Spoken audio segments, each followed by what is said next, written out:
कांशीराम जी से कहता हूं, माला पहनाने और सर झुकाने से आगे बढ़ करके उनके विचारों को आत्मसात कीजिए। आज बाबा अंबेडकर होते तो क्या कहते, कोलंबिया की उनकी स्टडी का क्या होता।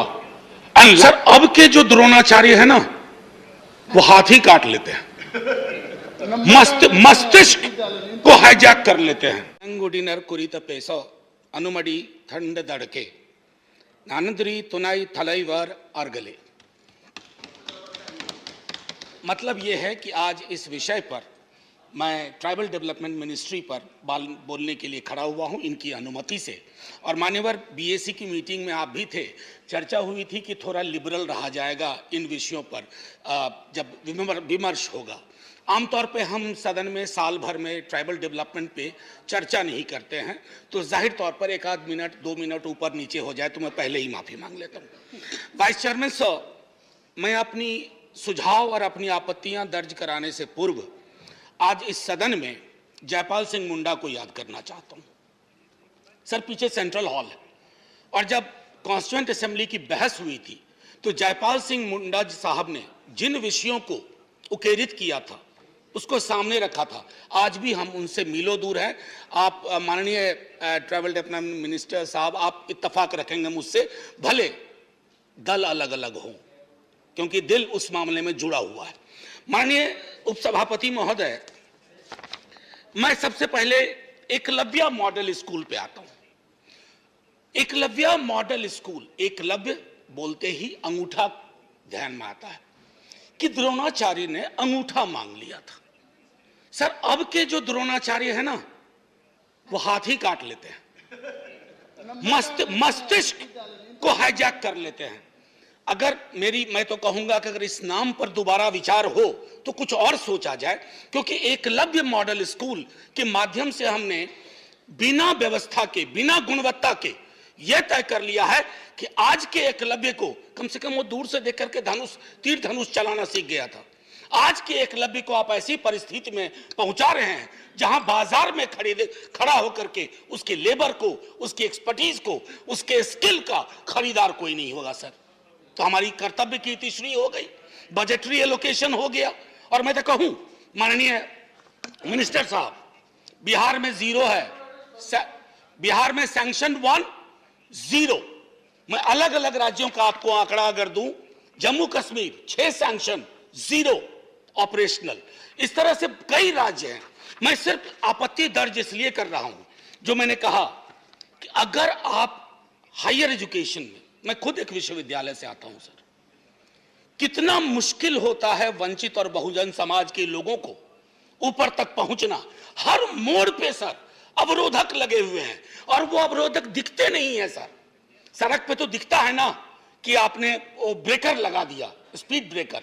Similarly there are breakers everywhere and those breakers have ensured that the representation is either 0 or very पाल्ट्री।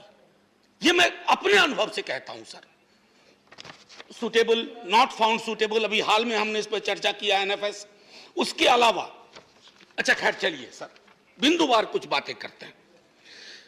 कल नॉर्थ ईस्ट रीजन की बात हो रही थी तो मैंने जिक्र किया था जवाहरलाल नेहरू जी का जो पंचशील था, पंचशील का सिद्धांत ट्राइबल के लिए, उसमें एक डिफरेंस उन्होंने बार बार की थी। बड़ी लंबी डिबेट है उनकी और संभवतः एक एंथ्रोपोलॉजिस्ट साहब की डिबेट थी। उन्होंने कहा इंक्लूजन के लिए जाओ, इंट्रूजन के लिए ना जाओ। हमने अधिकांश आदिवासी इलाकों में, चाहे इनकी सरकार रही हो, आपकी सरकार रहे, आपने इंट्रूजन को इंक्लूजन का रूप देने की कोशिश की है।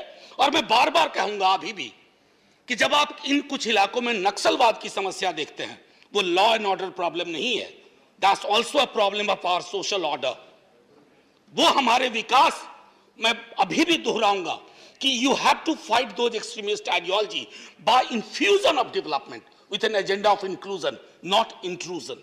ये मैं रखना चाहूंगा सामने। सर, डिस्प्लेसमेंट को लेकर के भी अक्सर हम रटी रटाई बातों में जाते हैं और खास करके जो वल्नरेबल ट्राइबल ग्रुप्स है उसकी ओर तो बिल्कुल नहीं जाता है। अब मैं एक आंकड़ा लेता हूं सर, 41% ट्राइबल पॉपुलेशन इलिटरेट और 12 से 18 वर्ष की उम्र में 6.7% ही ऐसे हैं जिन्होंने 12वीं तक की पढ़ाई की है। क्या ये सामूहिक चिंता का विषय नहीं होना चाहिए? ना सिर्फ इस मंत्रालय के लिए, ना सिर्फ इस संसद के लिए, बल्कि हमारे सामाजिक सरोकार के लिए। हेल्थ की बात आते हैं तो ट्रिपल बर्डन है। पहला बर्डन है सर मैल न्यूट्रिशन, अभी मंत्री महोदया थी। दूसरा है rapid urbanisation without any logic. Third, and which is very, very important, that because of the life cycle change, rapid urbanization, the third burden is of non-communicable disease. अभी हाल में ही मध्य प्रदेश में एक आदिवासी महिला के साथ जो हुआ हम सब जानते हैं, और ये मध्य प्रदेश में ही सिर्फ नहीं हुआ सर, बस 1-1.5 मिनट और लूंगा। सिर्फ मध्य प्रदेश में नहीं हुआ, आए दिन हम ऐसी खबरों को देखते हैं, तात्कालिक चिंता व्यक्त करते हैं और फिर अपनी जिंदगी में आगे निकल जाते हैं। अब आइए माननीय आपके थ्रू माननीय मंत्री महोदय, प्री मैट्रिक स्कीम का आप खुद ब्यौरा ले लीजिए। आपको चिंता होगी, इतनी चिंता होगी कि आप सोचेंगे कि फिर से झारखंड की राजनीति में सक्रिय हुआ जाए। मैं क्यों कह रहा हूं ये बात कि वो स्टैग्नेंट है। एलोकेशन भी, रिवाइज एस्टीमेट जो देख लीजिए, पोस्ट मैट्रिक स्कॉलरशिप की वही हालत है। सर एक चीज जो मैंने अभी हाल में शिक्षा मंत्री जी को भी लिखा और माननीय प्रधानमंत्री जी को भी लिखा, एक स्कॉलरशिप है sir, national overseas scholarship. Sir उसमें एक ऐसी तब्दीली की गई है कि आप हैरान रह जाएंगे। कोई भी इंडियन स्टूडेंट्स, और खास करके ये वंचित समुदाय के लोगों के लिए स्कॉलरशिप था, कोई भी Indian students Indian heritage, history, culture, societal concerns पर विदेश में रिसर्च नहीं कर पाएगा। आज बाबा अंबेडकर होते तो क्या कहते, कोलंबिया की उनकी स्टडी का क्या होता। And large number of people who have used the mechanism of higher education in west, treasure है, मैन्युस्क्रिप्ट है। आप किस बात की, ऐसे कैसे विश्व गुरु बनिएगा? ठीक है बस विश्व गुरु वाली बात के आगे एक सर, अब मैं एक आखिरी चीज कह के खत्म करूंगा। Reports of the commission since 2018, और यह भी चिंता का विषय होना चाहिए, आज तक सार्वजनिक नहीं हुई है, सदन में आई ही नहीं है, आज तक नहीं आई 2018 से सर। यह पारदर्शिता है, यह सबका साथ, सबका विकास, सबका विश्वास है। Empty रेटरिक्स don't help. और आज का दिन इसलिए भी महत्वपूर्ण है कि आज मान्यवर कांशीराम से संबंधित यह दिन भी है।